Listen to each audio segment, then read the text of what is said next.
Situata politike në Kosovë po konsiderohet problematike nga zëra ndërkombëtare, ndërsa ish zyrtari i OBS Eduard Joseph e ka përshkruar atë si një krizë të panevojshme dhe të krijuar në mënyrë artificiale.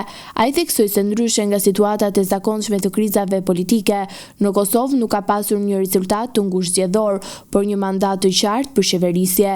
Sipas tij, ky mandat është i besuar kryeministrit Albin Kurti, i cili kishte përgjegjësinë për të çuar përpara procesit institucionale dhe për të garantuar funksionimin e plotë të shtetit. Joseph nënvizoi se ndër detyrimet kryesore është edhe zgjedhja e presidentit, një proces i rëndësishëm kushtetues që sipas tij nuk është menaxhuar siç duhet. Ai e cilësoi këtë situatë si një dështim në përmbushjen e përgjegjësive politike, duke theksuar se pasojat mund të jenë serioze për vendin për shkak të krijimit të një vakuimi institucional dhe mungese të stabilitetit. Sipas Joseph, një situatë e tillë ndikon negativisht edhe në perceptimin ndërkombëtar të Kosovës dhe në raportet e saj me partnerë strategjik. Në vijim ai vuri theksin te rëndësia e postit të presidentit, duke argumentuar se ky rol duhet të mbahet në një figurë që gëzon besim të fortë ndërkombëtar, veçanërisht në marrëdhëniet e Shteteve të Bashkuara. Në këtë kuadër ai u shpreh se do të preferonte që të ketë detyrë ta vijojë Vjosa Osmani, duke konsideruar si një figurë që garanton stabilitet dhe vazhdimsi në raportet me aleatët. Deklaratat e tij vijnë në një moment të ndjeshëm për Kosovën, ku zhvillimet politike dhe institucionale mbeten vendimtare për të ardhmen e vendit dhe për forcimin e rolit të tij në arenën ndërkombëtare.